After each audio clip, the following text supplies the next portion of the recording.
Sevgili dostlar, merhaba. Hepinize güzel günler diliyorum. Allah inşallah aydınlık günlerde var olmayı hepimize nasip eylesin. Bugün gri olan alanın yeşillendiği günleri görmeyi size hepimize nasip eylesin. İnsan duygularıyla yaşayan, zihin dünyasında taşıdıklarıyla var olan ve bunun yükünü ya da hafifliğini taşıyarak kendine baskı yapan ya da kendini feraha çıkaran bir varlıktır. Birisinin vaadi insanın gönlünde duruyordur. Aylar, yıllar geçer, o bana bunu vaat etmişti, yapmadı gibi.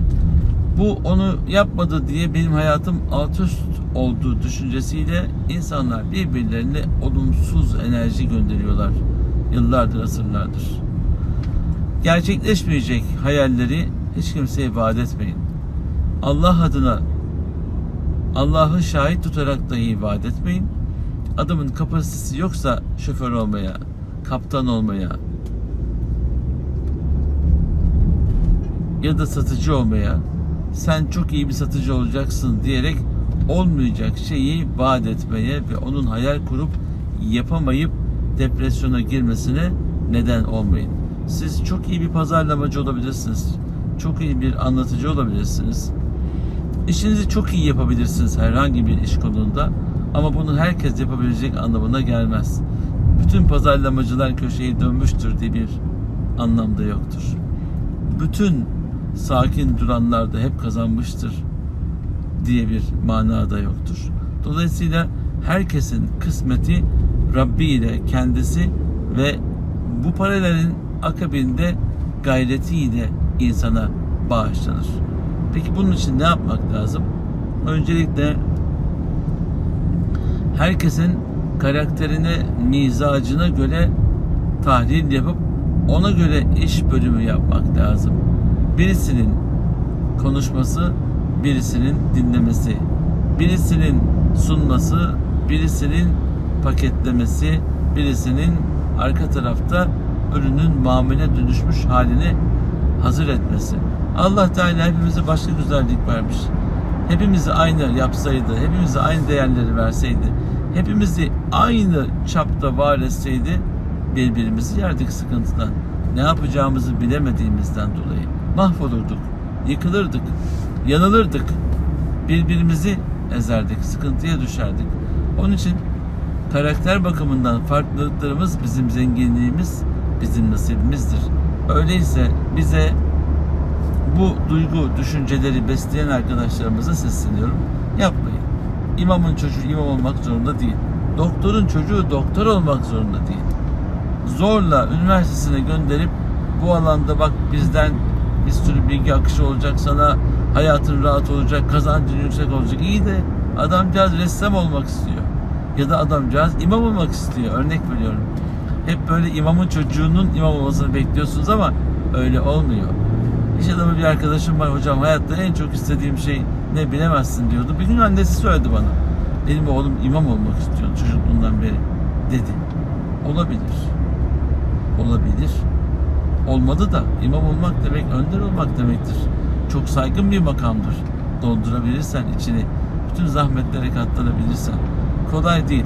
İşini iyi yapanlar ve yapamayanlar da vardır. Her alanda ve bunların bütün baskılarına maruz kalıp bunları sükunetle karşılayıp daha iyisini en güzel şekilde yapmaya kalktığında bir sürü şey karşına gelir ama madde ve mana olarak da kazancı çok başka olur.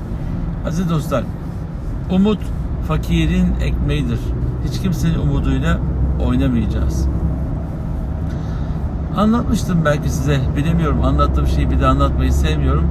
Yıllar önce, 40 sene önce, belki 45 sene önce akrabamızdan bir abimiz, Yunus abimiz, dinliyorsa selam olsun, dinliyordur mutlaka.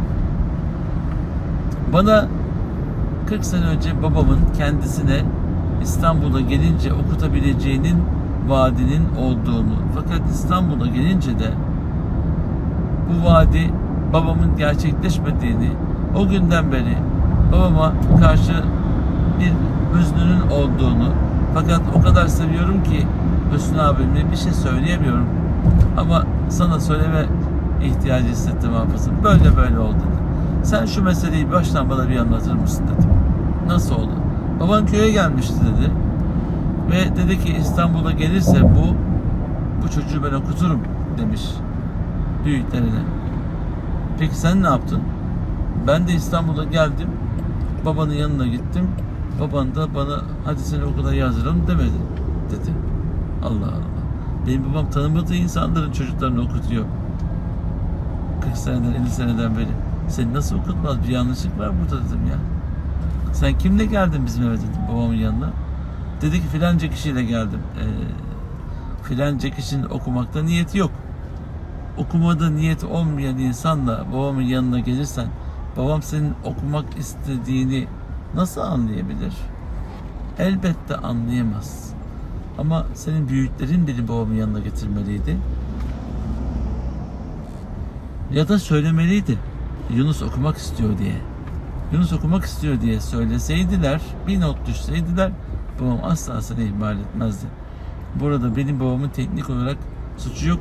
Hatta okumak üzere seni davet ettiği için hükmen galip olmuş. Akrabada birçok insanın da önüne geçmiş dedim. Umut etmiş o da. Babam da vaat etmiş.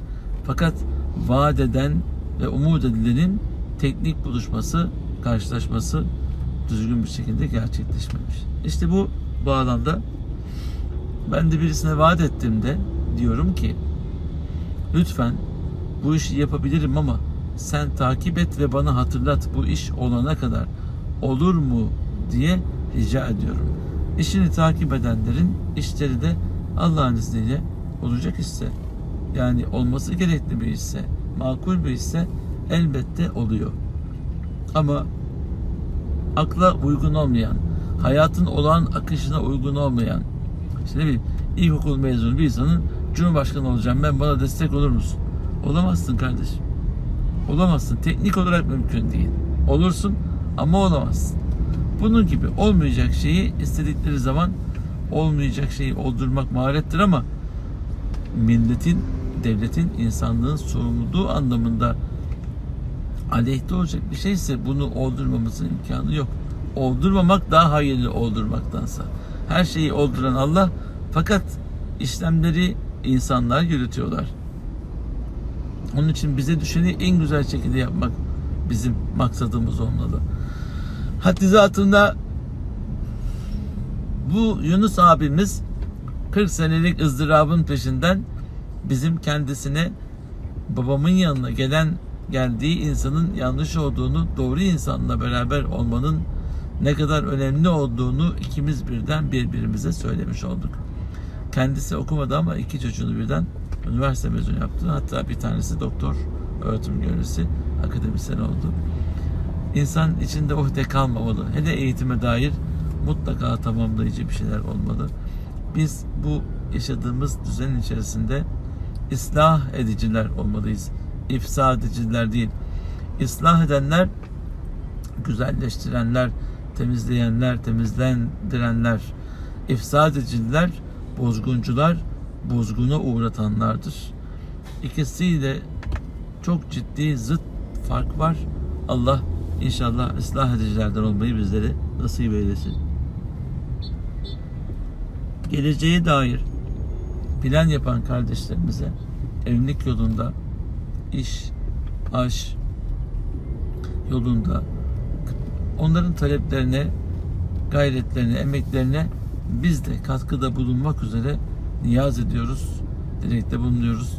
Onların yolculuğuna eşlik etmeye çalışıyoruz. Ama eşlik ederken olmayacak şeyleri vaat etmeyiniz. Vaat etmeyelim. Gördük talebelerimizden böyle bir arkadaş yarışmaya ben niye gidemiyorum dedi. Senin hiçbir bağlantın yok. Ne İmam Hatip'te okuyorsun, ne Diyanetli görevlisin, ne de Kur'an kursunda talebesin. Filanca gidiyor. Filanca devletli bir kurumda görevli. Devlet bunları muhatap kabul edip kurumdaki insanlara yazı yazıp onları yarışmaya gönderebilir. Ama seni gönderemeyiz. Gönderemiyoruz şimdiki sistemle. Dememize rağmen bize düşman oldu. Kıskanmak haset etmek, niye ben gidemiyorum demek de olacak bir şey değil. Şans kapıyı çaldığında, kısmet kapıyı çaldığında siz kapının önünde hazır olacaksınız. Bir dönem bir makama gelebilirsiniz. Ama o hayırsız bir dönemse makama gelmenizin size ızdıraptan başka bir kârı yoktur. Allah inşallah en doğru zamanda en güzel işleri yapabilmeyi hepimize nasip eylesin. Herkesin de her şeyin sahibi Yüce Rahman'a emanet olun. Allah'a ısmarladık.